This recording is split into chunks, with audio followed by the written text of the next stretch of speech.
It's Memorial Day weekend, and while we honor our heroes, we're also hitting the water for some incredible Florida fishing. So rig up those top waters and get ready for some action. From the Panhandle to the Florida Keys, the trout bite is red, white, and blue hot on the Florida Insider Fishing Report, which starts now.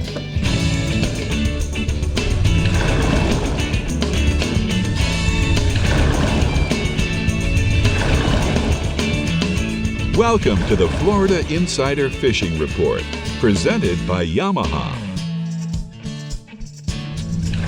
Welcome to the Florida Insider Fishing Report as we bring you into your Memorial Day weekend ahead, full of exciting reports. Plus, we have a special guest from Taco Marine we'll be talking to a little bit later in the show. But Rick, our species this week is another one very close to your heart, and that is trout. You're absolutely right, Bree. You know, one of the things I love about trout is, one, they don't discriminate. They are very, very, very fish friendly.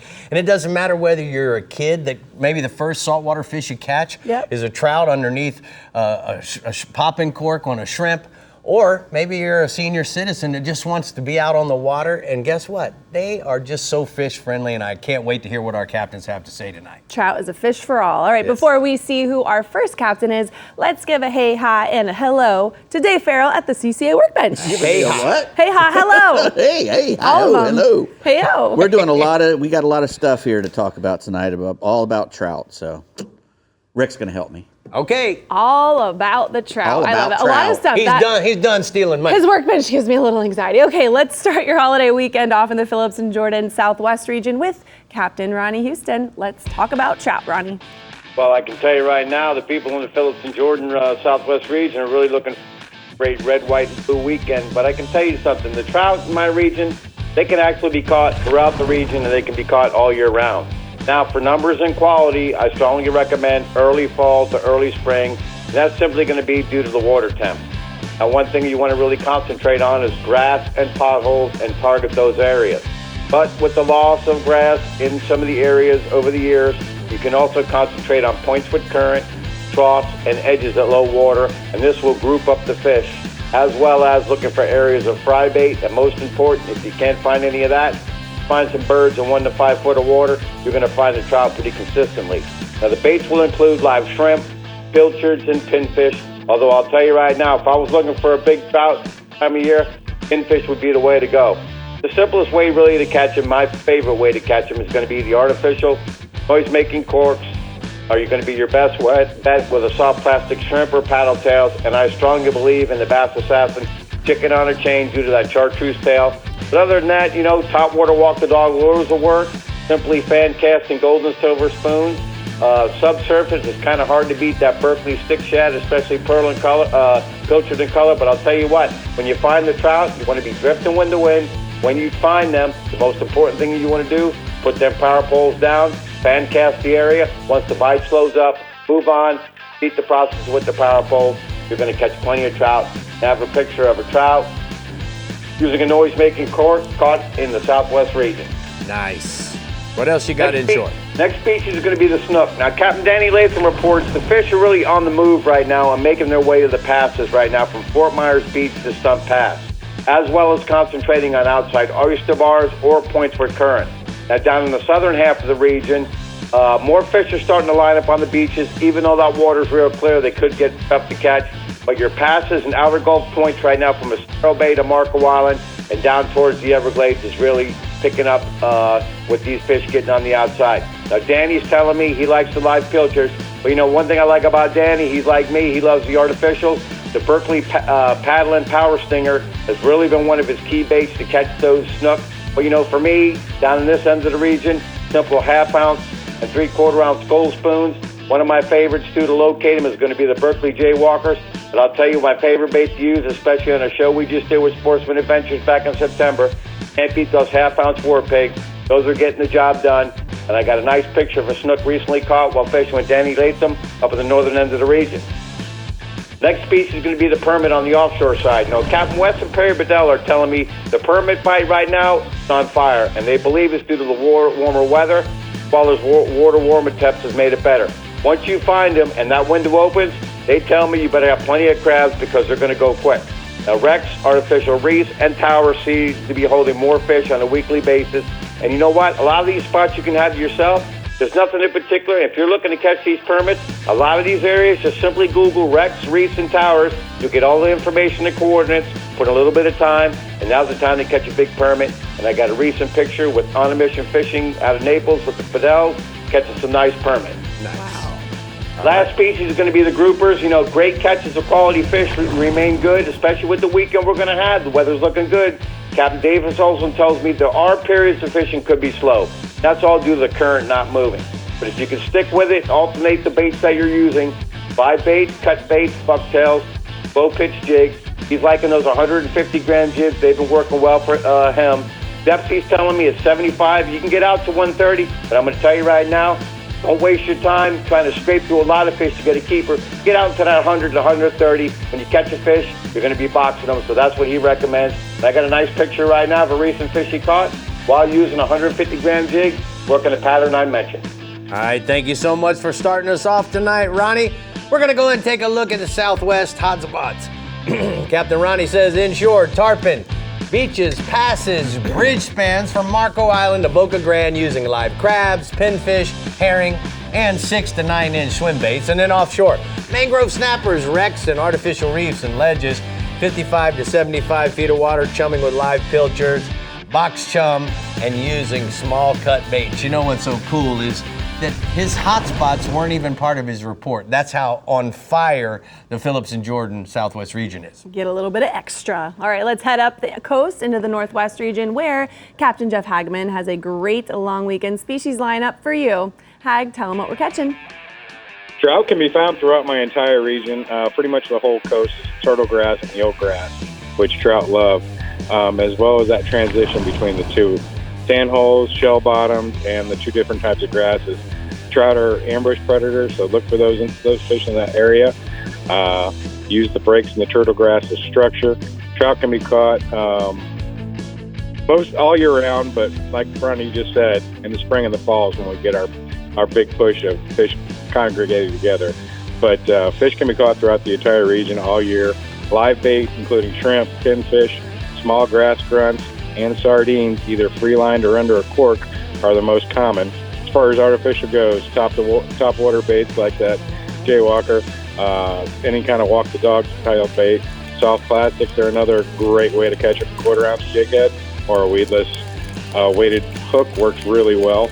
And anything that makes noise will attract trout. Popping corks, Cajun thunders, all those noise-making floats were really great for attracting them, and they're great table fare. Most of our fish range from anywhere to 14 to 20 inches, but we did get some bigger ones up to 28 in the fall and spring months. And I've got a couple ladies with trout photos. One of them you might know really well. Yeah. There she is. Miss Christina. That's Mrs. Hagalicious. Tina. Yeah. Love her. Good job. There you go. All right, what else you got for us this week, bub? Just like Ronnie, the tarpon bite's been on fire, getting better and better as the week approaches this moon. So start looking for fish around Egmont, surrounding beaches. The Skyway Bridge are all holding fish. The flats from Hudson all the way up to the Chaz are all going to be holding fish. The stronger tides, lighter winds this weekend will help you spot rolling fish and finning fish. Crabs, thread fins are some of the favorite live baits. Swim baits are working really good on them too. As far as flies go, purple and black game changers, lemon drop, and the tarpon toads have been really the go-tos on fly in the area. And I got a photo from Captain Jim Pollard of a nice St. Pete tarpon. Nice. All right, let's go offshore, bub. Captain Rob Davenport out of St. Pete reports the red grouper fight right now has been really good. Some good ones. He's fishing a little deeper than down in Ronnie's area, 150 to 180 feet of water. The bottom rig he's been using with 60 to 80 pound fluorocarbon leader, 6 to 8 arc trocar hook, and 8 to 10 ounces of lead. On his, and I mention this a lot, on his bottom rig, when he's red grouper fishing and when he's catching scamps, he uses a thread fin or a sardine and puts a little bit of squid on there just for a little extra smell, helps keep your bait on there. Live bait's working good too, and I've got a photo here of Captain Rob with a nice red grouper on a recent trip. Beautiful. All right, one to go.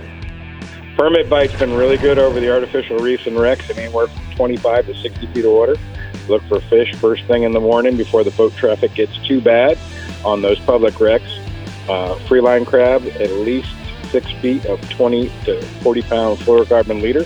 4-aught trocar hook will do the trick, and have plenty of pass crabs and other small blue crabs for bait. All right, Bub, thank you so much. We're going to go ahead and take a look at the Discover Crystal River hotspots. Jeff says that, in short, the redfish bite is on the top of the tide. Cut baits have been the most effective fished around the oyster bars. And then offshore, the red grouper bite has been good in 90 to 180 feet of water over the limestone and the ledges. Use cut squid and cut sardines for bait.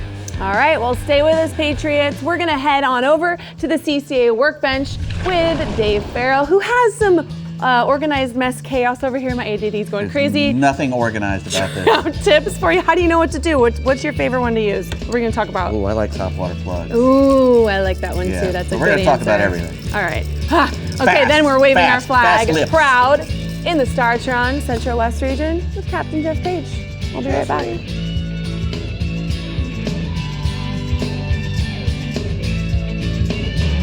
The Florida Insider Fishing Report is brought to you by Yamaha. Reliability starts here.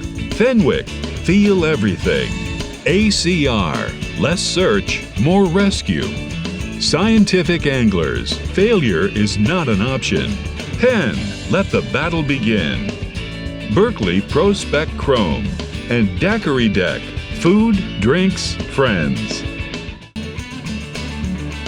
Well, we're here at the CCA workbench. Time for the rigs and techniques, Dave. And Yeah, you know man. what? I love talking about trout. Well, you know, they're one of the most popular inshore species in Florida. You know, we were talking earlier, they're very fisherman friendly.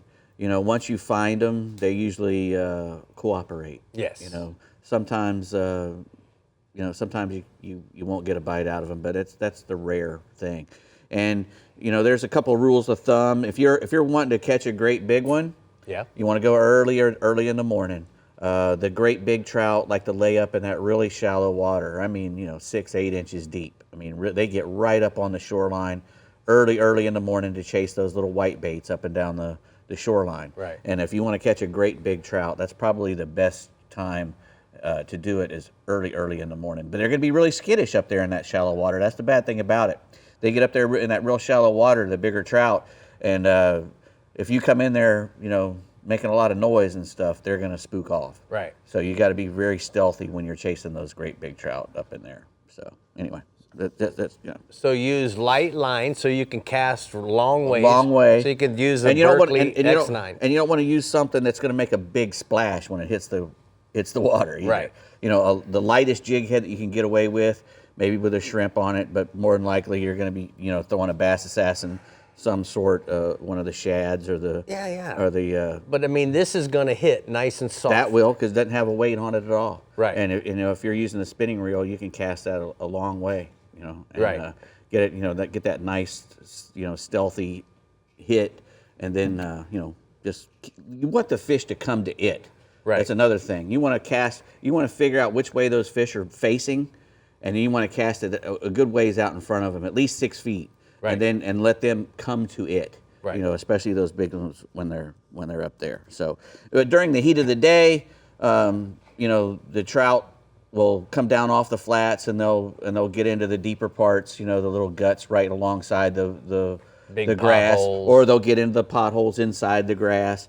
And you know, that's a good time to use a search bait like a spoon. You know, a gold spoon. You know, you can't.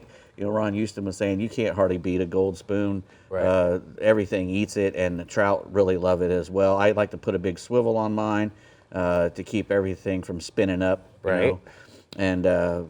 And another good search bait is like a Miradyne or maybe a Berkeley Magic Swimmer. Magic Swimmer. You know, something that just covers a lot of ground. The cutter or the juke. The juke. The juke is another good bait for that. Cutter as well. The cutter as well is another good. I like that cutter chrome in the Chrome, 90. chrome and white are great colors for trout because trout are eating 2 or 3 things. You know, they're eating either shrimp or some sort of white bait. Right. You know, Right. And if you can mimic a shrimp and or a whitebait, you're probably going to get a bite out of them. And Right. what you want to do is you want to, get up there close to them. Don't try to just to spook the school of bait. When we're chasing the trout that are on bait pods, we're probably going to be using more of these hard baits because they're eating mullet. Right.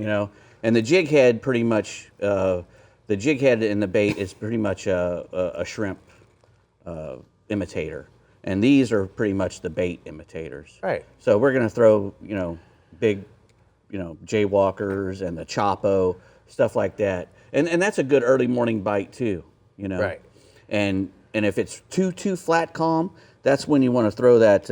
It's called a shadow walker, I think, or the Drift walker. Drift walker. That Right. thing is Because it doesn't have all the noise-making components, No. but it's still it walks so easy too, and any moron can pick that thing up and walk it. The jaywalker, you gotta be a little bit, you have to know what you're doing a little bit, just like any other of those walking the dog type ones. But that other one, man, it just because the way the keel is on it, it just turns over really, really easily, and it doesn't make a lot of. You don't have to give it a whole lot of action to do it. Right. So it's really stealthy as it's going back and forth, which is a perfect presentation. One of the things I learned just now from you, Dave, is certainly if we're fishing mullet, or there's lots of mullet, then we're throwing something similar in size. Correct. But then what we're going to do is if we're going to, again, this is something, as you say, a shrimp is going to be in the middle part of the water column to the bottom during Right. the daytime. Right. It's going to be bouncing around in the grass. This is a really good point by you, and I don't think people realized exactly what you were saying. Yeah, and not only that, when if you can find a place where there's some current rolling through, the trout are going to be on the bottom, hugging the bottom as the current goes over the top of them, Right. and they're going to be looking for shrimp and other things that are being brought along with the current, pushed along with the current. So anytime you can get down there close to the bottom when you've got that good current, that's where you're probably going to get most of your bites as far as trout go. And what about a noise-making cork? 15 seconds left. There's nothing more fun, I think. I've went a couple times, Pop, with Jeff pop, Page, pop. and he loves to use that pop and cork. And he's got those deep 5 to 10 foot flats. So that pop and cork with a 4 or 5 foot lead under it is just deadly on them. Right. And it's so much fun. This was a Deadly Rigs and Techniques. Thank you so much. No worries. Yes, it was, and that pop and cork is a perfect transition. So let's break out the stars and stripes in the Startron Central West region with our trout fisherman, Captain Jeff Page. It's your time to shine, Page. Yes, it is. It's proud to be an American and proud to be a trout fisherman. And you know what? The quality of our trout fishing has really improved in the Startron Central West region over the past, we'll say, since 2018-19. That was our last batch of really bad red tide. And since then, the fish have really showed up in good numbers, not just in quantity, but in quality, too. A lot of big fish, especially this past winter. Some of the best, bigger trout fishing that we've had in a lot of years, and that's due to good stewardship and less red tide. Now, this time of year, I heard Dave mentioning those fish they'll stay up on that shallow flat for a little while first thing in the morning, but pretty much after that, look for those trout in that 4 to 6 foot range, even 8 foot, especially when that water's clear. You can bring those fish up off the bottom with topwater plugs, with pop and cork rigs, and with live bait as well. Now, the top water, like the jaywalker in the chrome or the bone pattern, you can throw that. And then if it's a little bit deeper, you want to get down with some of those subsurface baits that you guys mentioned. And then even a 3 or 4 foot piece of leader under a popping cork, which you can attach a soft plastic shrimp like a gulp shrimp or a paddle tail like a Bass Assassin golden brim paddle tail on a light jig head, gives it a slower sink. Now, as the day goes on, and the winds might pick up, but then you might get a little window in that afternoon, evening, where those fish might push up shallow if the tides and everything lines up good, where you can throw that top water up in the shallow grass flats for those bigger trout. Some of the areas that I don't mention enough of are down there around Stump Pass, Rick, on that west side of Lemon Bay, from Stump Pass back north to the Tom Adams Bridge. My trout photo tonight is of a really good trout fisherman in our region. That's Captain Will Osborne with a really nice Sarasota Bay trout. Staying inshore, tarpon fishing, full swing right now, Rick. Like you know, down y'all's way, most of the fish guys are spending their days on the beach, up and down the beach, following schools of fish. Early morning, look for them laid up. You can present free line baits like crabs, thread fins, even fly. And then as the day goes on and those fish get to moving, usually southbound, it's a good idea to cork your baits. Number one, you can throw them further. And number two, they're going to keep them, again, in that 4, 5, 6 foot range. And your bait's not going to wander off down to the bottom. And don't forget, on those afternoon hillsides, you can dip your own crabs and get out there and catch those fish. A tarpon picture tonight is Captain Ryan Ellis of Venice, and that's with his first mate, German Shepherd, helping him land that tarpon. You're right. Excited. Looks cool, man. All right, let's go offshore. Permit fishing, you know what's been really neat, a lot of guys have been doing it. Get out early, they'll catch a tarpon, then they'll fly it out a couple miles to some of the artificial reefs, and with that same crab they caught the tarpon on, maybe a little bit bigger, maybe from a quarter size up to a silver dollar size. They're going to use the silver dollar size on the tarpon, the quarter size on the permit. But the fish have been out there holding on those feet 3 to 7 miles, some out to 11, and they haven't been hard to catch. And with the new trolling motor features where you're able to jockey around the flat, around the reefs, you can move very quietly, efficiently without pulling up your anchor and get set up. And my permit photo tonight is 2 happy ladies with a big Gulf of Mexico permit caught with Captain Jeremy Razonka. And then my last species, mango snapper. I know you like that snapper. Well, they've been overlooked this summer and early summer, and a lot of them have moved in close to 70 feet of water, and some 18 to 24 inches are showing up. Guys are using a mixture of chum, cut bait, live shrimp, and live pilchards. And like I said, it's been going on in ledges and hard bottom areas from Englewood north to Egmont. My last photo tonight is young Canyon Caps with a nice mango snapper he caught with his dad, Captain Stacy Caps of Tight Lines Charters. All right, Nice bud. picture. Thank you so much. Great report from the Startron Central West region. We're going to go ahead and take a look at the Daiquiri Deck hotspots. He says inshore, really good beach tarpon fishing along the coast. Throw free line crabs or flies at laid up, slow rolling fish early in the morning, and then switch to cork thread fins or pinfish ahead of the fast moving southbound fish. And then offshore, permit fishing remains stellar. A fish up to 30 pounds holding on the 3 to 11 mile artificial reefs from Venice north to Anna Maria. Live crabs are gonna be the best bet for those permitos. All right, this is it, people. Don't just go fishing, go for the win. Catching a trout this summer could win you a custom Gino with a Yamaha motor Gino. and Gino. Gino. Thank you so much, Rick. In the CCA Florida Star competition presented by Yamaha.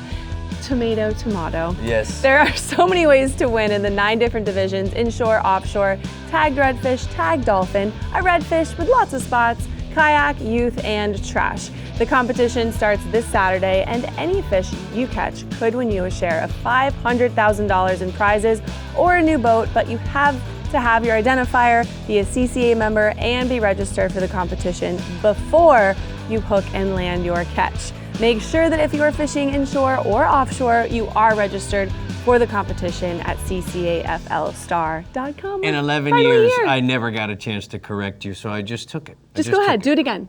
Ginu. Oh, thank you so much. I really Thank you. appreciate the help. The Alta Equipment East region is showing off their catches when we come back, and then we're seeing what the Casa Vieja East region is bringing to the party this weekend with the party man, Captain Jimbo Thomas. We'll be right back. Party man? Jimbo?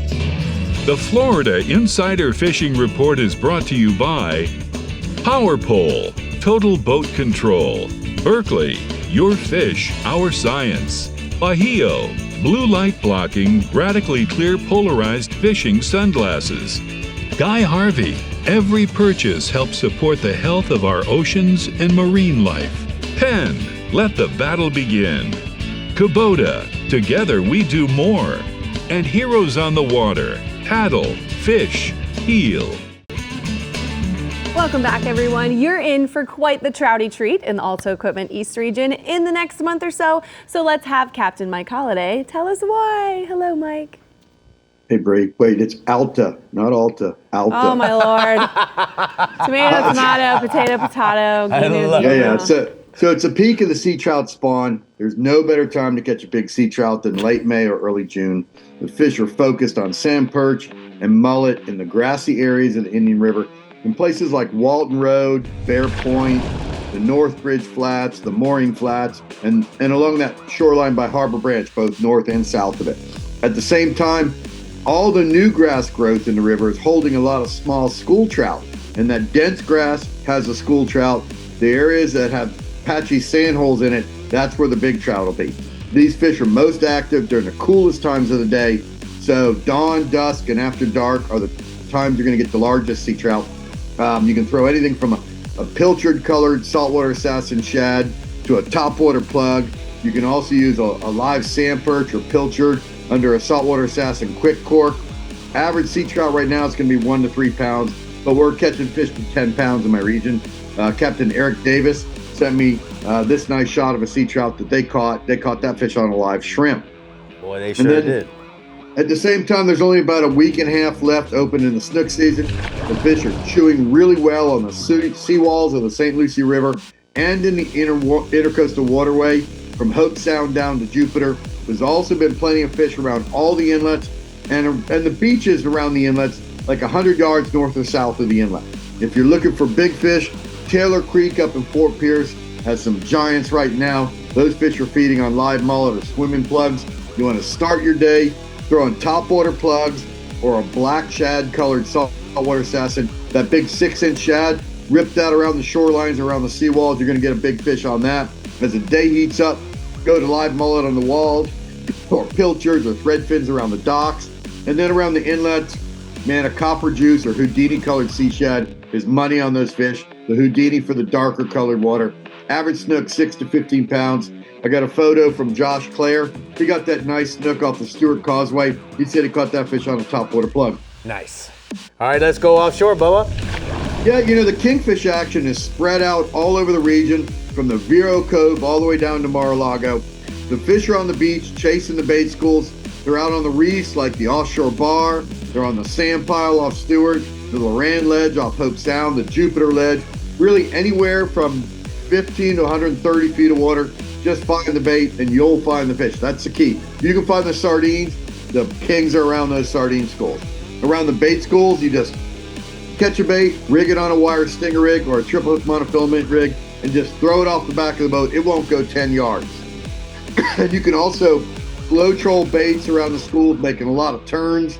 And then out deep in the offshore water, live thread fins, goggle eyes, and sardines are going to be your top bait. Average king, 12 to 20 pounds. And Jeff Sayre of Port St. Lucie, he sent me a shot of a nice king he caught. He got that fish on the 6 Mile Reef, and that fish ate a slow trolled live thread fin.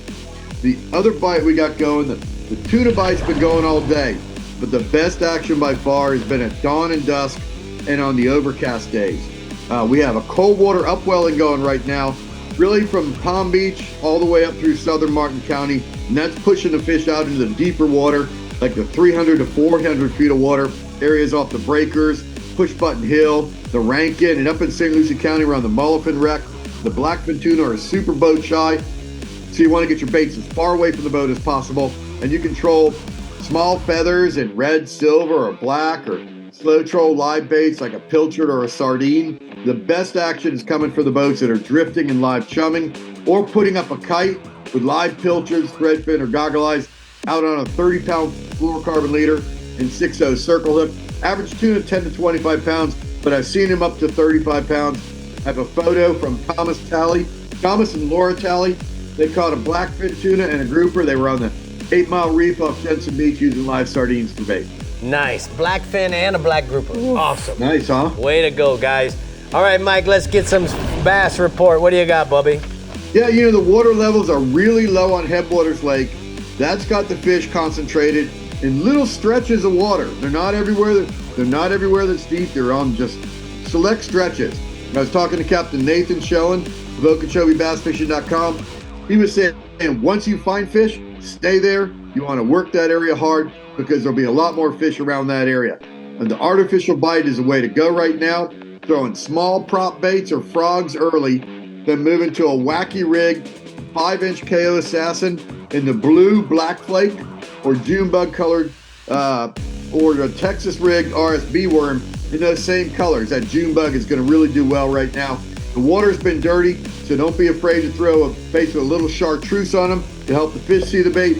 Right now it's a 30 to 40 fish morning, average bass between 1 and 4 pounds, and he said a lot of 3 or 4 pounders in the mix.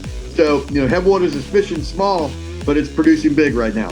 Don't leave fish to find fish. That's right. Thank you so much, and we enjoyed your practical joke with the phone guy, Junior. You taught him the lesson. You're the best, bud.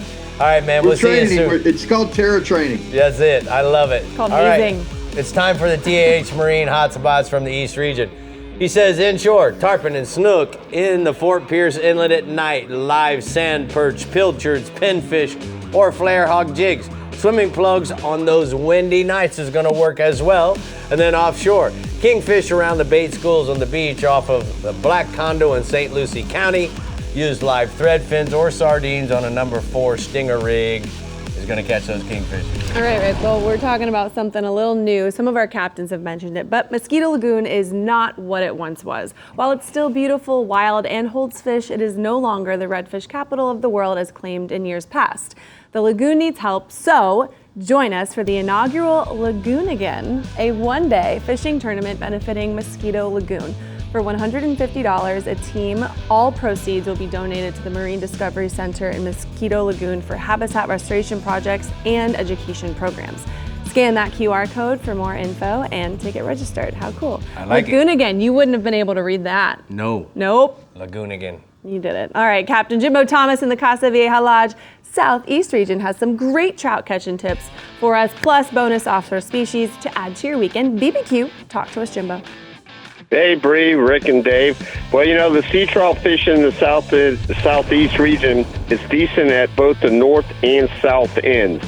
Now, traditionally, the best trout fishing in the region can be found on the grass flats on the west side of South Biscayne Bay, say from Gables by the Sea to Black Point area, and then both on the east and west sides of North Biscayne Bay from Venetian Causeway north to Oliver Inlet.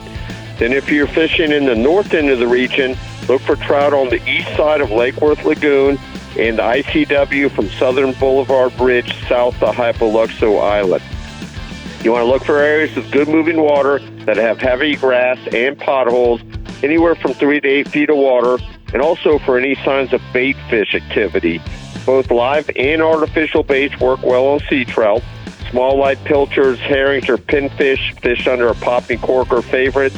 Or you can use quarter-ounce jig heads, Bass Assassin jig heads, with 4-inch gulp or soft plastic tails.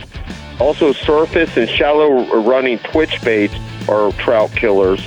And now the average size fish are in the 15 to 18-inch range, but fish up to 25 inches, which is roughly 45 pounds, are not uncommon. Got a photo here. This trout was caught on a pencil popper in North Biscayne Bay with Captain A.B. Raymond.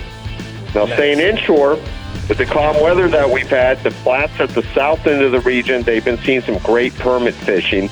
You want to fish both the inside and outside flats from Soldiers Key south to Angelfish Creek, and you want to look for both cruising and tailing permit.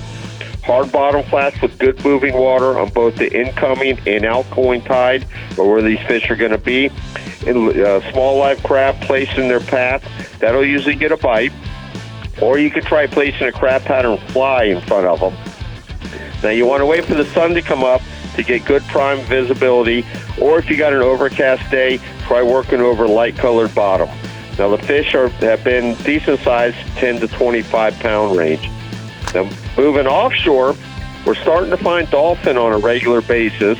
Dolphin, they're being caught anywhere from the edge on out, You want to look for bird activity and also patches of grass. Now, most of the day, there has been a lot of sargassum offshore, but it's been very scattered out. It's not lined up. It's made it hard to fish through, both on the edge and offshore. Now, we've been spotting the fish under frigate birds and gulls, getting bites on live pilchards, cigar minnows, and cut ballyhoo, or bonita. Or you can try trolling rig ballyhoo, small lures, and feathers through under those birds and along that scattered grass. Also, there's been quite a few of them caught on the kite, so they've been finding us versus us finding them along the edge of the Gulf Stream. Now, most of the fish have been schoolies in the 4 to 8 pound range, but there's been some decent ones mixed in. I got a couple photos here. First one's my brother Rick with an 18-pound dolphin caught under a frigate bird. Nice. And the second one, this is a 57-pounder caught aboard the charter boat Double Threat with Captain Ryan, which that's one of the biggest dolphin I've heard of caught in a number of years. Way to go. That's exciting. Way to go, Ryan. Yeah. You know, catching them's the easy part. You just got to find them. All right. But, all right, well, this is also prime time to get out some live bait and head to the edge of the Gulf Stream looking for blackfin tuna. The tuna, they're being caught throughout the region, but where they're going to bite best is they're determined by the amount of north current and blue water, and that does change daily. But the last few days, we've had perfect conditions out there. Best fishing has been on live herrings, pilchards, and sardines. Want to fish them under the kite or flatline them, anywhere from 120 to 250 feet of water. Now, they have been biting throughout the day, but best way to get these tunas going, is chumming with live pilchards late in the afternoon and just before dark. Most of the tunas have been roughly in the 20 to 30 pound range. We've been fishing for them on 20-pound pin tackle, 30 to 40 pound fluoro leaders, and 4.0 to 6.0 circle hooks. Got another photo here. This is Tony from Lakeland, Florida, with the blackfin he caught on a jig off Miami Beach. He was fishing with Captain A.B. Raymond. Yes, he was. Thank you for all the pictures this week, Jimbo. We're going to go ahead and take a look at the ACR hotspots from the southeast region. Jimbo says inshore, get on the flats early and cast live crabs or shrimp, the tailing bonefish, and a permit. And then offshore, kite fish and drift live baits in 100 to 300 feet of water for sailfish, blackfin tunas, kingfish, and mahi. Mahi, oh, drool worthy. Hey y'all, if you're a Jamin of blue water and big game like I am, then listen up. That's right, Bree. You know, the 44th annual Key West Marlin Tournament is set for July 23rd through the 26th during the heart of the legendary Key West Hemingway Days in Key West, Florida. Yes, last year's tournament reeled in a whopping $268,000 in cash payouts from the Marlin and Funfish divisions. Wow. So I know. Bring your crew, bring the family to Key West. Guess what? It's calling us. Ring, ring. Get That's all the it. details and lock in your spot now at keywestmarlin.com. But you know, we've got your Taco Marine and new products at the CCA Workbench with Dave Farrell coming right up, who actually has a special guest joining him today. He does. Gonna Travis talk from Taco about- Marine. Oh, We're going to talk hello, about the Travis. seat division, baby. Yeah. Look Look these at things. those beautiful seats. So pretty. And then we are headed to the Black Oak LED Keys region for your Memorial Day weekend getaway with the one and only Captain Rich Murphy. We'll be right back. The Florida Insider Fishing Report is brought to you by Alta Equipment Company, where uptime matters. Ameritrail, load, launch, relax. Abyss Battery, power your pursuit. Rodan, set it, forget it, catch more fish. Discover Crystal River, Florida. Bass Assassin and Saltwater Assassin, best lures, period. And Black Oak LED, never be left in the dark. Well, we're here at the CCA Workbench, and it's time to troll the edge with Taco Marine. You know, Dave, speaking of Taco Marine, we brought in Travis, who's with the seat division. You know, Travis, Yes, sir. let's just talk a little bit about the great seating opportunities that you have at Taco. Absolutely, Rick. So Taco has been building helm seats for quite some time, and recently, just a few years ago, acquired one of the largest seating and upholstery manufacturers in Largo, Florida. So that comes with great engineering, and it comes with the guys that really know how to build Absolutely. seats. So with that came our engineering team with over 40 years of experience between multiple guys that came from the original company now to the current Taco seating company. All right, so let's talk about the new teak seat that you got there. I'm gonna move this. This is driving me nuts. So this is our new Altura luxury teak line Right. of seating. It's got no deflection. It's got internal seat suspension and an integrated backrest with lumbar support, all thanks to the stainless frame inside of that teak, which you can see on the back with that teak ladder on the back of that seat there.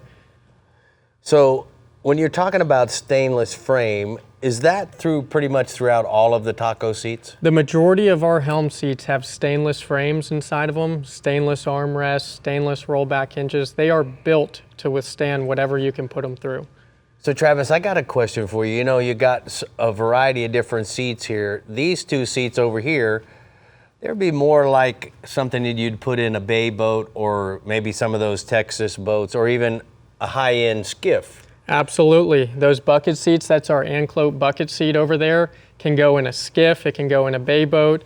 The open water Gen 2 that you see, that white seat, Right. would go in your higher end center console, which is a real nice seat. There's stainless frame in that one as well. I love the fact that we can lift up the arms, or that one holds you in like one of the race car seats in it's like a a high-end bucket. sports car. But you know what? I see a variety of different stitching here between the 4 seats that we have on display. Can tell me a little bit about the stitching? Absolutely. So we have a CNC quilter in-house. We Yeah. can do any stitch pattern that you'd like on that seat. So the most common, of course, is the single diamond or the double diamond quilt pattern, but we can do Bentley quilt or really any custom quilt pattern you'd like. Now these 2 seats over here, you can actually go online, fill out your custom colors and all that stuff, and you can order them online? Absolutely. At tacoseating.com, we have a custom seating generator on there that you can build any seat design you'd like. So if you're redoing your boat, maybe repowering Dave, or maybe we want to put some really nice seats, this would be a great option for you. It'd make your boat look like brand new. Now, can we put our boat name in the leather? Absolutely. We can do your logo in place where that Taco logo is. Right. We can do any logo you'd like, whether on the front or the back of the headrest. Now, what about the different materials? Are they good for mildew resistance? Absolutely. So all of our vinyls are antimicrobial. They will withstand no pinking, no mildew, nothing. So the stitching as well is going to be that as well? Correct. The vinyl and the stitching on there. That thread is also. All right. Antimicrobial. That's hard to say. Microbial. I love the fact that you can order those online. These would be something that you would order through a new boat dealership, correct? Correct. So you'd go to your boat builder. They're only available to exclusive boat builders right now, but you can learn more at tacoseating.com. We have all the information up on them on there. Travis, you did a wonderful job. Yeah, these We're are gonna have to awesome. make Appreciate sure, you guys. we might have to get you a job here. You know, Might if have they to don't leave take one you. here Yeah. so I can sit in it. All right, man. Thank you. You did a great job. Thank you. You know what, Dave? What do we got? Also, we're talking about new products, so let's Right. get this out of the way for you. And what do we got? Starting off over there, we've got the Bahio, a net. It's a small fit, full wrap frame. It's brand new. Got the flex hinges and everything for better fit and comfort. This is a cat eye style, mainly for the ladies, I would think. Yes. Rubber nose and tips, wide, light blocking temples. It's part of their fish-focused wide body collection, so it does a lot to keep the sun out of your eyes. 3 different frame colors, 7 different lens colors. Obviously, it has all the really good attributes of a Bahio lens, 100% blockage of all the UV light, 95% blockage of the bad blue lights, and Right. 90% of the harsh yellow lights. So just a really nice pair of sunglasses. And the best warranty in the business. Very good, yes. BahioSunglasses.com. Okay. Last but not least, we have the Penn Battle 4. This is a spinning rod and reel combo. We are talking about trout. This is a great combination for trout. This is a 2500. This reel comes in 1,000 all the way to 8,000, 8 different sizes. 5+1 stainless steel ball bearings in there. This is on a 7-foot rod. Just really nice rod for trout, it's got a fast action, 7 foot, like I said, 16 to 15 pound braid. Guides. These are in my opinion, the best guides there are because they're a one-piece stainless steel. These, you never have to worry about an insert popping out of these. These are just one-piece guides, last forever, really durable. It's a graphite composite blank. It's got premium cork and EVA handles. And like I said, those one-piece guides are my favorite thing. And they make these from 6.6 all the way up to 10 feet surf rods in this Battle 4. So it's just a wide range of rods that you can Dave, use. what would you load this up with? As far I'd as probably Berkeley, what line? I'd put 15-pound. Berkeley X9? Yes. For casting, right? Correct. Because the X9 is going to cast further than the X5. It's very smooth and round. The X5 is made more for abrasion resistance, and I'd put the 9 on there just because you could cast a long way. This is the workforce. The Battles series is the workforce of a workhorse too. A workhorse. Yes. Yeah. They got nice line markers on there to tell you where you need to stop putting it on. Because usually when we get a reel like this, we'll fill it a little too full, and our first 15 casts are, oh, I got to throw that line away. So whatever line you put on there, make sure you're not loading it all the way to past the tip and end up throwing it away. Where do we go to find this? Pinreels.com. Pinreels. Yeah. All right. Pin fishing. Pin fishing. I don't think you're quite sure on this. I'm not. I usually have it written down. All right. We've done it 1,000 million times. Pinfishing.com. All right, man. Well, speaking of a workforce. Yes. Dave, gotcha. It's always a good time to be in the Black Oak LED's Key region, especially when we're celebrating the red, white, and blue with a fish or two. So let's see what we're catching in paradise this weekend with Captain Ridge Murphy. Go for it, Ridge. Here in the Black Oak LED region, trout fishing is something we do quite a bit of, from nasty weather fishing in the wintertime or just a line-tied day for the kids. Trout are found all over the backcountry of Key Largo and into the Middle Keys in Florida Bay. Look for grass flats that have lots of potholes in it, and keep an eye out for big muds, and drift through the big muds with a 7-foot light medium spinning rod with 2,500 to 4,000 size Penn spinning reels filled with 8 to 10 pound braided lines. 20 to 30 pound fluorocarbon leader will do the trick, and trout really key in on noises, bright colors, and scents. So a gulp shrimp and any scented plastics on a 1/4 ounce jig head under a Bass Assassin popping cork, or topwater plugs like the Berkeley Hard Baits Chapo 105 or Jaywalker 100 will also work. Also, if it ain't chartreuse, it ain't no use. Long drifts, and when you get into the bite, power pole down and fan cast. If you stop catching them, then pick the power poles up and start drifting again, but be mindful of the depth that you're catching them in, because it may vary from day to day, but it could be the constant for that day. I have a photo of Patrick Henry with a nice trout that we caught in Florida Bay on a Bass Assassin paddle tail. All right, tell me about the redfish, bub. Redfish have been crawling all over the flats of Florida Bay and the lower Keys, and you want to look for them rumbling and waking in the high water, sight fishing or blind fishing for them with a 7-foot, 6-inch Fenwick world-class medium fast spinner rod with 8 to 10 pound Berkeley braided line. Throw weedless Bass Assassins, 4-inch G-shads, and natural colors like Houdini or Opening Night. And I have a photo of longtime clients Jen and Tom with a nice Florida Bay redfish. Beautiful. What a beautiful day you had there in the Florida Keys, Ridge. All right, let's go offshore. From Key Largo to Key West, the mahis have arrived. The further west you go, the bigger the fish seem to be. Look for mahis under the birds and debris. 700 to 1,700 feet of water, you're going to troll an R&R mahi magnet rigged ballyhoo, or use live baits like cigar minnows or pilchards. For rods, you want to use your Penn 30 wides for the trolling, and for the casting live baits, you're going to use the Penn Carnage rod with a 5,000 to 8,000 size Penn Slammer spinning reel. I have a photo of my brother Colin Murphy with his team from Florida Coast Equipment, and they got second place in that ECA fishing tournament down in Marathon, captained by Brad Zimmerman aboard the Murphy's Law. Way to go, Brad and Colin. All right, what else, Ridge? One more to go, bub. This full moon kicked off the mutton bite, and they are chewing. Fish the live bottom from 90 to 200 feet of water with a long 30 to 50 pound fluorocarbon leader with heavy braided line on your Penn conventional rod. You can anchor if you have the numbers, or drift watching the bottom machine looking for structure. For bait, use live pilchards, cigar minnows, or ballyhoo plugs. And remember, grouper season is here, so you want to know your rules and regulations, because there is a chance you're going to get a grouper bycatch. I have another photo of Matt from Florida Coast Equipment with a nice marathon mutton. So, Ridge, I gotta tell you something. You know, last week you actually kind of promoted the fact that your dad still fishes a little. So today I took Travis from Taco Marine for a half a day in the bay. And I didn't tell you this earlier, but we caught 7 muttons on the flats. And then we also caught 2 bonefish. So I agree with you about the mutton fishing being on fire. Your dad fishes a little They're bit. moving in tight. They're kind of all over the place. Yeah, man, we had a big day. It was a lot of fun. Good report tonight, son. You did a good job in the Golden Fly. I know you didn't end up where you wanted to be, but guess what? You were there, and they knew you were there, and that's the most important part. So let's take a look at the Scientific Angler Florida Key Region hotspots. Inshore, the redfish up on the flats, look for wakers and tailors.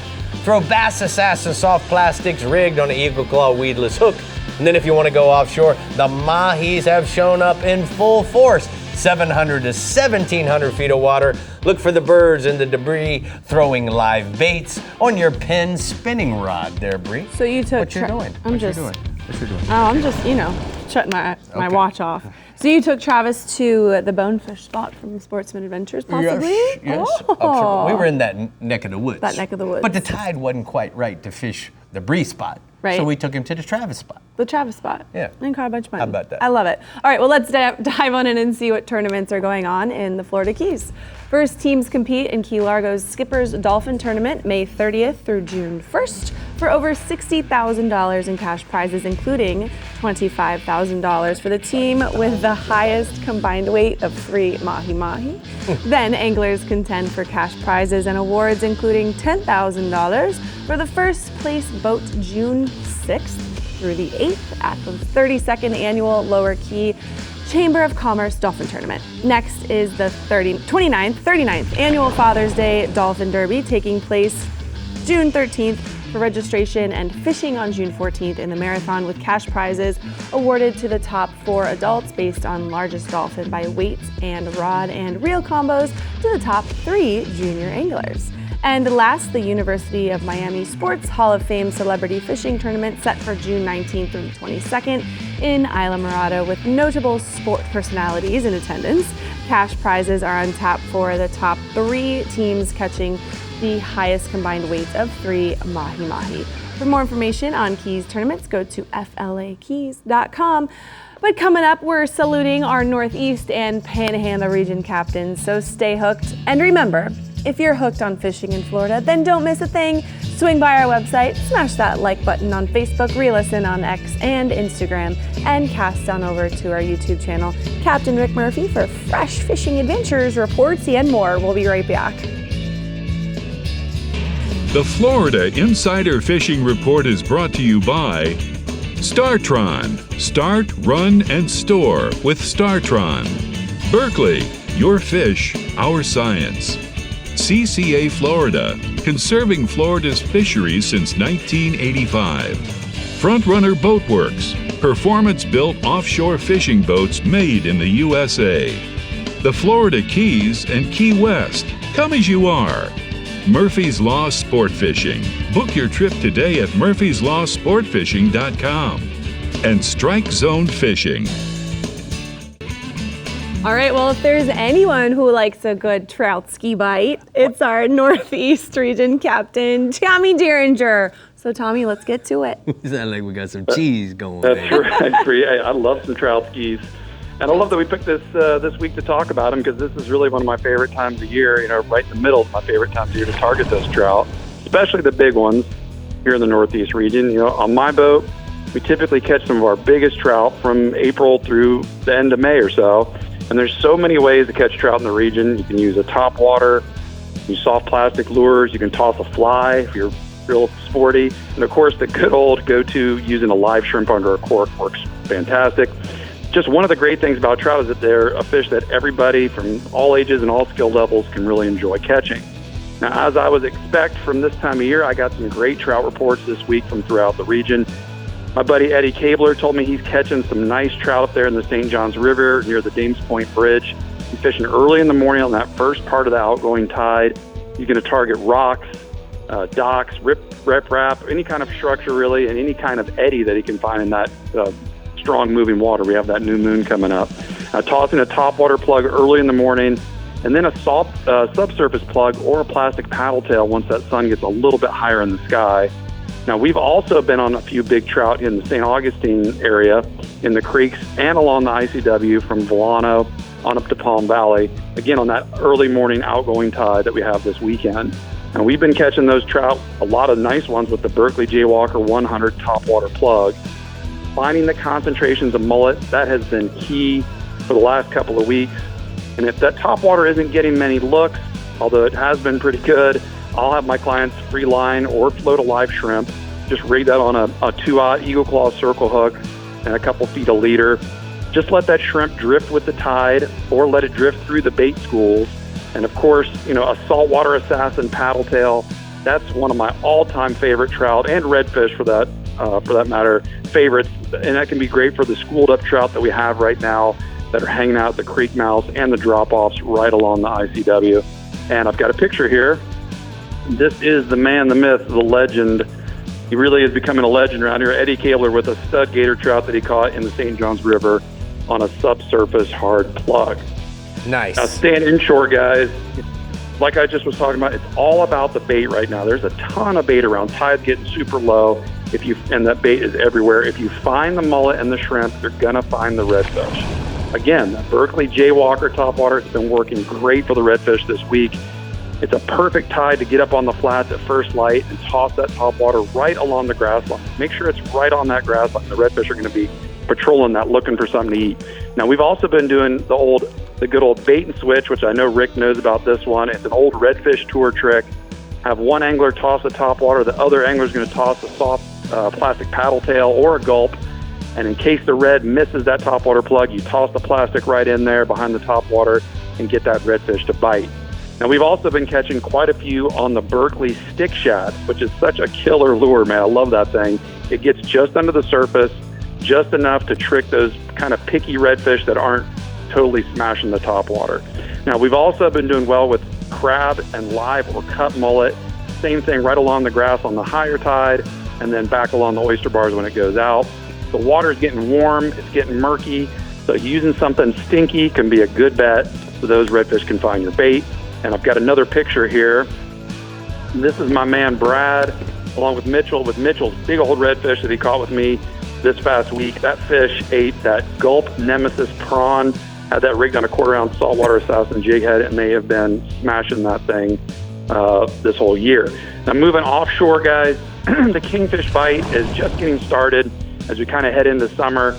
There's been a bunch of pogies along the beach, especially in the south end of the region, and the kingfish are showing up in those pogie pods and on the nearshore reefs. The Spanish mackerels are also schooling in those same areas as well, so be on the lookout for them. But for those kingfish, just net some pogies and then just slow troll them. You can also pull some lures or some spoons. And I've also, like I was just talking about, have had some good reports about the kingfish on the nearshore reefs to the south, but also had one today, a good report of some kingfish out there at 9 Mile in St. Augustine. So they're really starting to show up. Now, staying offshore, I have a late season wahoo report that came in this week from our buddy Captain Evan Sanders from Soul Fishing. Captain Evan said he's been on a great wahoo bite just north of Ponce Inlet. He said he's finding some good weed lines about 30 to 40 miles out. And he's doing the usual thing. He's trolling ballyhoos and lures at about 7 to 8 knots. Now, he's also been getting on some decent mahis and some kingfish way out there in those same areas. And I've got one last picture here. This is Jesse Torrey with a nice wahoo that he caught with Captain Evan Sanders northeast of Ponce Inlet. Dang. That's cool, out of a bay boat. Look at those stars and kidding? stripes. I love it. All right, man, good eats there. It's time for the strike zone northeast hotspots. My man Tommy says the topwater plug fishing is on fire throughout the region. Redfish, trout, snook are chasing topwater plugs at first light. Toss Berkeley Jaywalker 100s around the concentrations of bait along the grass lines. And then offshore, a great mixed bag that are on the troll at the ledge. Mahis, tunas, sailfish, and a few marlins are hanging around the bait schools and those weed lines. Big blue marlins. Big blue marlins, big wahoos, my goodness. All right, anglers, get ready for the Old School Kingfish Shootout on June 14th in St. Augustine. This family-friendly tournament has a unique format with limited boundaries, no bait penning or buying, and no checkout. The grand prize is a 21-foot yellowfin bay boat with a 200 HP Yamaha and a Ameritrail trailer valued at $125,000. And the early entry fee is only $250 through May 31st, which is coming up quick. For more details, visit oldschoolkingfish.com. But you know what, Rick? The Panhandle region is getting us fired up for our weekend on the water with some trout talk and a side of flounder, blue marlin, some sorties with Captain Pat Deneen. Take it away, Pat. Hey, Bree, I tell you what, speckled trout are definitely one of the most popular inshore fish up here in the Panhandle, I guess throughout the state as well. And this time of year is a good time of year to be trout fishing. And I'm hearing some very good reports, so it's no big surprise. Over to the east, St. Joe Bay has been producing some great trout catches lately. It's one of the prettiest and healthiest bays in the Panhandle. It has miles and miles of hard-bottomed grass and sand flats. And so, some of the most successful trout fishermen that I know, they're going to not fish from the boat. They're going to get out of the boat and wade, and that bay is perfect for it with that good firm bottom and just got miles and miles of wadeable flats. And I'm hearing some very good reports around Black's Island and also where the old fire tower used to be in that section of the bay. The Panama City Bay systems have also been, very good. They've got good flats as well. The bottom there, especially up in the northern parts of the bay, is pretty soft and it's kind of hard for wading, but it's perfect habitat for trout. I like to focus on flats with spotty sand or spotty grass patches, and then I'll concentrate my cast on those areas where that sand and the grass meet. And I also like to look for ice, particularly schools of bait fish like menhaden or pilchards, or flats with good mullet concentrations. Even if it's more sand than grass, if there's a lot of mullet there, there's a good chance it's got some trout and some redfish mixed in as well. So like I said, work the edges, but when you get bit, make sure you stall out and work that area very hard. Oftentimes, all the fish or the majority of the fish are going to be in a very small area of a flat. So when you get bit, stop, camp, fish it out real good, and chances are you're going to catch some more fish. Actually, there's a photograph there, Rick, of Mitch Smith of Fort Walton Beach. He's got a really nice 24-inch trout caught in Mary Esther in the Sound there, using the old live shrimp under a float. Beautiful. Nice. Healthy one, huh? Beautiful fish, man. Tell us about the flounders, Patar. Rick, I tell you, man, it's weird. We usually talk about flounders up here in the fall when they're moving out of the bay out to the Gulf, and we catch a bunch of them then.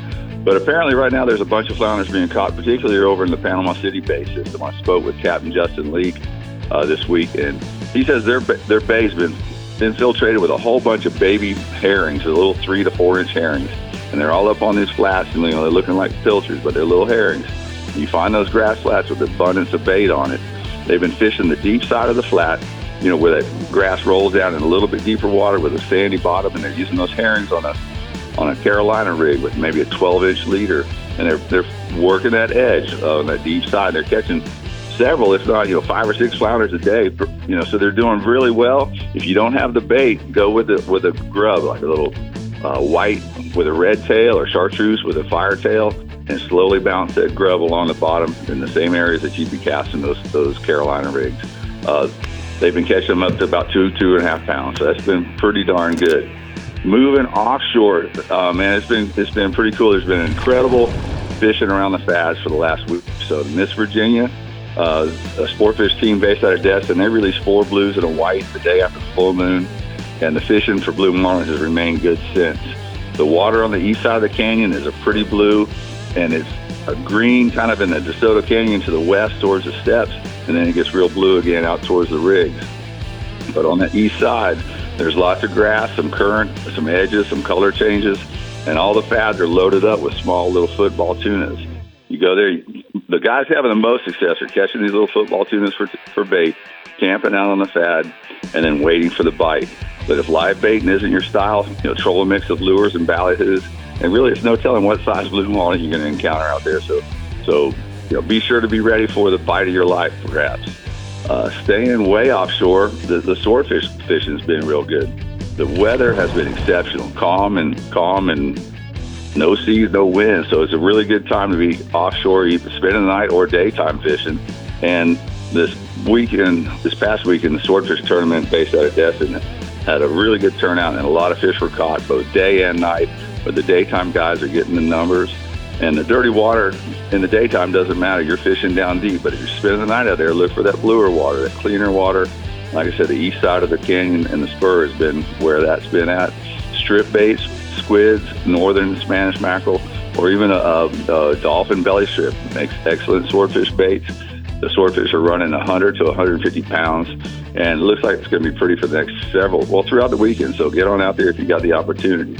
And then, man, throughout the state of Florida, Rick, the CCA Star Tournament is back in swing for the summer. What a cool tournament that is. It's not a size tournament. It's a catch a species, get it entered in the deal, and maybe you're going to win something. And those tagged redfish, they're real. I know a guy, his clients have caught 2 of them over the years. None of his clients were signed up. So sign up. It doesn't cost much to play, and you're not going to regret when you do. All right, thank you so much. Great report. Thank you for the CCA mention, Pat. We're going to go ahead and take a look at the Heroes on the Water Panhandle region. He said, work the troughs along Shell Island beaches using jigs for a mixed bag, including redfish and pompanos. And then offshore, red snapper season is open this weekend. Fish hard structure. Use live sea garden minnows in 30 to 50 pound leaders.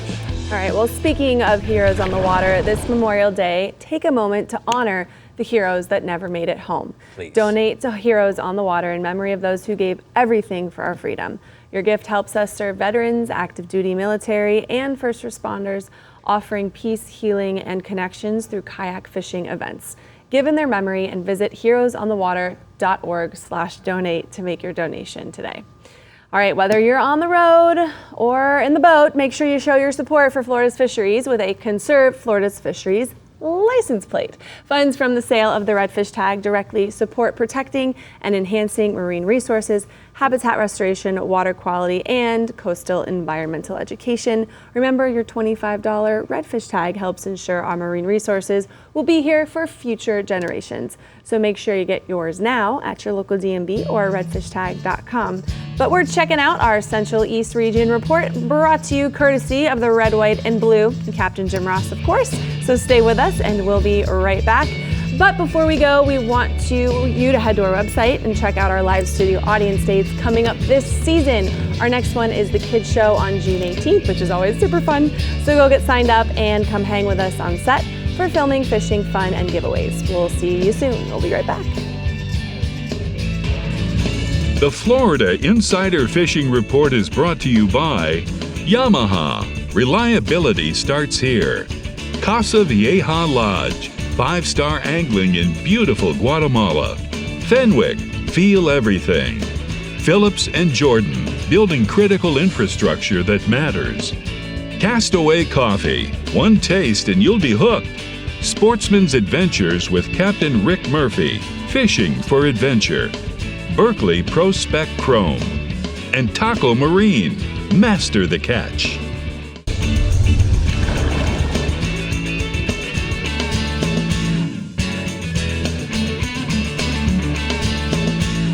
Today's Power Pole tip, I'm going to let you in on a little secret that you can do with the Power Pole Vision. You can download Google Maps, and guess what? You now have the ability to go back in time. Let's take a look at this reservoir right here. If I go back in time on a Google satellite map to 2010, 2011, they drained this entire reservoir, and I am now fishing and navigating every point, every drop-off, every roadbed out here as if I were driving on a map. This is almost cheating, because when the lake is full like it is now, I can't see that structure, but being able to navigate from 10 years ago is unbelievable. So the fact that you can do this on Google Maps and go to your reservoir and look through the history of maps and find it, if it was ever drained or before they flooded it, and fish it live in today's time, is game changing. That's today's Power Pole tip. You know, Bree, I don't think people understand the magnitude of the Vision. Any app that you have on your phone, you can load into the Vision. So, I mean, it's endless of what kind of information you have. Right. Yeah. See the vision. Yeah. A perfect memory-making weekend lies ahead for our Central East region anglers, especially with Captain Jim Ross at the helm. Bring us into our weekend of honor, Jim, please. This is how we do it, full throttle. We're going to go flats fishing on the Mosquito Lagoon, and that's where you're going to find your trout. There's a few places in the Indian River as well that are showing some good signs as well, but the Mosquito Lagoon is really the place to be right now. Now, the smaller fish are easy to find with a live shrimp or a saltwater assassin orange sea shad. And anglers can rig both of those under a popping or rattling cork on the windier days, and then they become even more effective. Topwater walk the dog plugs, popping plugs are also working really good, especially first thing in the morning. And if you haven't tried the Assassin Salty Snack with a wide gap worm hook in it, you are missing out. This thing walks like crazy. If you have a hard time with a hard bait walking the dog, get that Salty Snack because these things are excellent trout lures. Now, if you want to catch big gator trout, try using a large bait, a mullet, a croaker. They're unquestionably two of the best big baits that you can use to catch those bigger gator-sized trout. Now, our average trout in the Mosquito Lagoon is running about 12 to 16 or 17 inches, and we've got a few larger fish running up into the low 20s, but there are also, every once in a while, you get those 28 to 30-inch fish on those baits, on those live baits that I mentioned earlier. I've got a picture here. I've got John with the trout, and he caught this one on a Laguna shrimp-colored Assassin sea shad. Nice. Now, the second species inshore is snook, and snook remains strong throughout the entire region. Docks and causeway bridges in the New Smyrna area are hotspots right now for fish, according to Captain Mike Mann of Fat Fish Guide Service.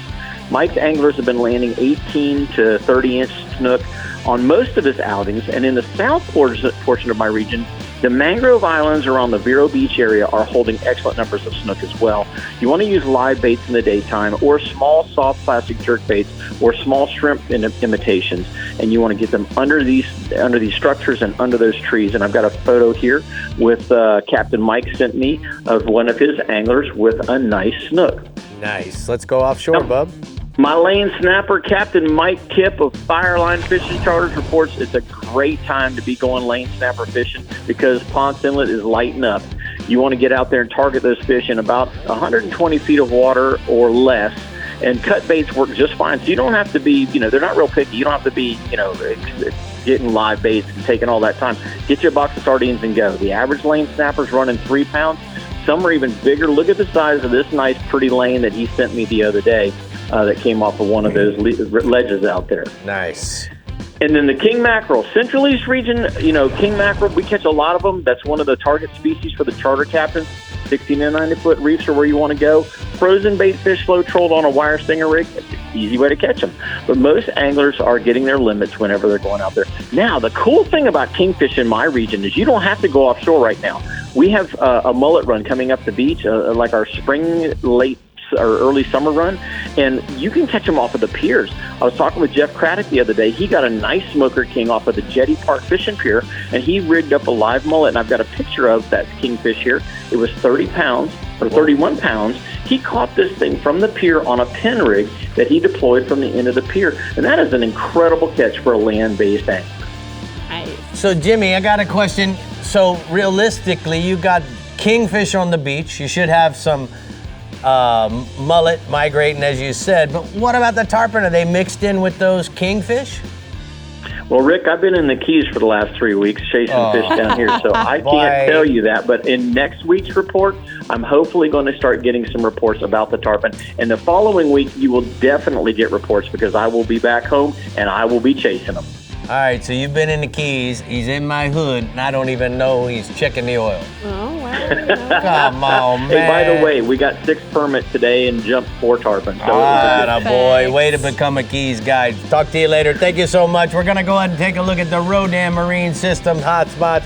He says inshore, snook around the mangrove-colored shorelines where the mullet are concentrated from Mullet Creek to the hole in the wall island.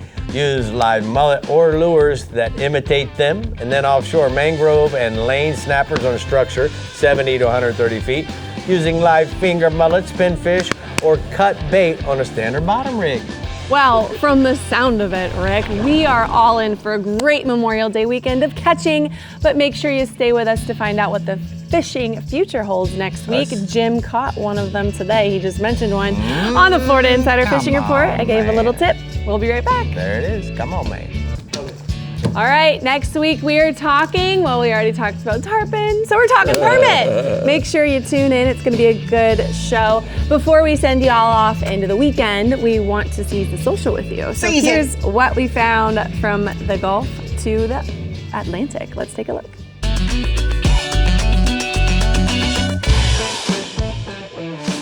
All right. What's happening? What's happening? We're at the, oh, I'd like to sit next to that guy at the bar. What do you think? The fish is at the bar. He's at the bar. What's he eating? Nuggets? What? Oh. My man. He's like, oh no. Oh no, he gonna be lunch. Gonna be having some snapper. Having some snapper. Rick, could you imagine just sitting at the bar and having that guy swim on up to you? That guy almost, What would you do? That guy almost felt what they called him a snapper. Because he took a little piece of shrimp out of his shrimp taco and put it down there for that mutton snapper, and it almost became a bad thing. Bad situation. Yes, right. Ate some nuggets for lunch. All right, remember, if you saw a fishing reel you would like to share and be featured on Seize the Social, just scan the QR code or drop them in our DMs. But gentlemen, that's our show. Boom, We're bada off bing. to Memorial Day weekend. What are you going to do? I'm going fishing and then sandbarring and then fishing again. And then, who knows, maybe I'll see Lilo and Stitch with the kids. Chilling and grilling? Chilling and grilling. Maybe Catching, you're going to have chilling, some grilling. Cossacks in your mouth. Absolutely. And take some of those snacks with me. Happy Memorial Day. Dave? Honor all those who I'm not doing much of sacrificed. We'll see you next week. Bye, guys. Bye.